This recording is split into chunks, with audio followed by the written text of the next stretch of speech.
টুকাই প্রবাসী ছিল পূর্বে। এই যে কালি টালি মাইকিয়া সোশ্যাল মিডিয়াতে শেয়ার করা, অনেকেই দেখে সৌদি আরবের প্রবাসীরা মনে হয় এইরকম।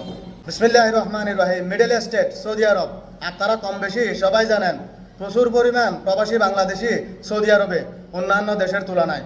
সেখানে দুই একজন হাতে গোনা টুকাই প্রবাসী ছিল পূর্বে। তাদের কারণে আমাদের অনেক প্রবাসী ভাইদের ইমেজ নষ্ট হয়েছিল। দেশের সম্মানকে অনেকে কাটু করে দেখছিল। দেশের সম্মানকে তারা একেবারে ওই যে বলদিয়া মাটির সাথে মিশিয়ে দিয়েছে। আমি কথাগুলো এই জন্য বলছি, এখন নতুন করে আরও অনেক টুকাই কিন্তু আবির্ভাব ঘটেছে আমাদের সৌদি আরবে। তা আপনারা হয়তো অনেকে প্রশ্ন করতে পারেন, আপনি তাদেরকে টুকাই বলছেন কি জন্য? টুকাই হচ্ছে দুই প্রকার। আমাদের বাংলাদেশে যাদেরকে টুকাই বলা হয় তাদের ঘর বাড়ি নাই, মা বাপ নাই, ইভেন আপনার এই যে তাদের কোনো গার্ডিয়ান নাই, তারা বোতল টুকাই, লোহা, এই যে গুণা ইত্যাদি এগুলো টুকাই টুকাইয়ে তারা খাবার খায় বা রাস্তার মধ্যে পড়ে থাকে, তাদেরকে টুকাই বলে। আর এরা হচ্ছে প্রবাসী টুকাই। বিমানে করে আসছে, তারা লক্ষ লক্ষ টাকা খরচ করে সৌদি আরবে আসার পর মানুষের ইমোশনাল নিয়ে তারা ব্ল্যাকমেল করে। কীরকম? এই যে রোডের মধ্যে একটা বোতল পাইছে, এটা নিয়ে একটা ভিডিও বানাইছে, গায়ের মধ্যে একদম ময়লা টয়লা আইকা, এই যে কালি টালি মাইকা অনেকগুলা তারা ভিডিও বানায়, এগুলা সোশ্যাল মিডিয়াতে শেয়ার করে, অনেকেই দেখে সৌদি আরবের প্রবাসীরা মনে হয় এইরকম। বুঝতেই তো পারছেন, এখন প্রবাসীদের ইমেজ নষ্ট করতেছে এইরকম টুকাই প্রবাসীরা। তারা কি জন্য? কিছু পরিমাণ অর্থের জন্য ডলার ইনকাম করবে, ভাইরাল হবে, তারপরে আপনার কি এই যে ভিউ কামাবে। এদের জন্য আমাদের সকল প্রবাসী ভাইদের ইমেজ নষ্ট হচ্ছে। হাতে গোনা কয়েকজন প্রবাসীদের জন্য সকল প্রবাসীর কিন্তু বদনামি হচ্ছে। এখন আবার নতুন করে আবার কিছু টুকাই আবির্ভাব হয়েছে সৌদি আরবে।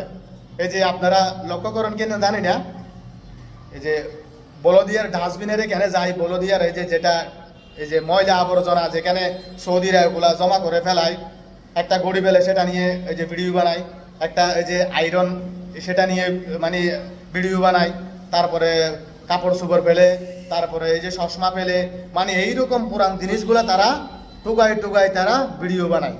মূলত এই যে পুরান জিনিসগুলো তারা ডাস্টবিনে একটাও পায় না, কারণ সৌদি আরবে এই যে একটা পুরাতন জামানা এটাও বিক্রি হয়। এখানে একটা হারেস নামক একটা স্থান আছে, পুরাতন বাজার বাংলা ভাষায় আর কি, ওখানে আপনি সব কিছু সেল করতে পারবেন।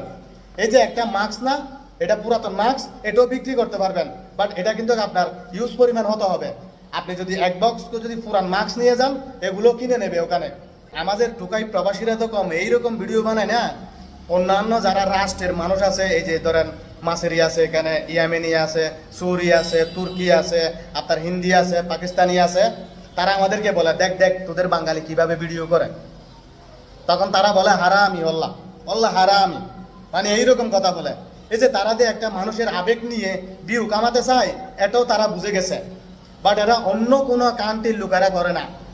অথচ আমাদের মতো এই যে বলদিয়ার বিষয় নিয়ে ইন্ডিয়ার লোক আছে, এখানে পাকিস্তানের লোক আছে, শ্রীলঙ্কার লোক আছে, নেপালি লোক আছে, তারপরে আপনার ফিলিপাইনি লোক আছে, কেউ এইরকম ভিডিও বানায় না। বাট আমাদের বাংলাদেশিরা এই যে কিছু পরিমাণ ভিউর জন্য এই যে একদম কি বলবো দেখতে অবাক লাগে। আমাদের দেশের সম্মানকে তারা খাটো করে ফেলতেছে। আমাদের দেশের সম্মানকে তারা মানুষের কাছে প্রকাশ করতেছে যে বাংলাদেশি লোকেরা একদম নর্মাল। হ্যাঁ, বাংলাদেশি লোকেরা এই যে সৌদি আরবে আসার পর এই যে এদিক ওদিক টুকাই টুকাই খায়, এগুলার কারণে অনেক প্রবাসীদেরকে এই সৌদিরা পর্যন্ত হেউ করে। তারা মনে করে আমরা দেশে খাইতে পারি না, এই যে প্রবাসে আসছি, আমাদেরকে তারা এখানে কুত্তার মতো আচরণ করে এই কিছু টুকাইয়ের কারণে। ভাই কথাগুলো আপনারা অবশ্যই শুনবেন, প্রবাসী ভাইদেরকে বলতেছি। আর আপনারা যারা টুকাইগিরি করতেছেন আপনাদেরকে বলি, এই যে সামান্য কিছু ভিউর জন্য প্রবাসীদের ইমেজ নষ্ট করিয়েন না, নিজের সম্মান ধ্বংস করিয়েন না। ভবিষ্যতে আপনি এই যে টাকা ইনকাম অনেক করতে পারবেন, বাট আপনি যেগুলো আপনার এই যে মান সম্মান খ্যাতি যেগুলো আপনি নিচু করে ছোটো করে আপনি টাকা আর্ন করতেছেন, এই টাকা একদিন একদিন আপনি কামাতে পারবেন, বাট ওই সম্মান আপনি ফিরে পাবেন না। প্রবাসীদের ইমেজ নিয়ে আজ খেলা খেলবেন না, মানুষের এই যে আবেগ নিয়ে খেলা খেলবেন না।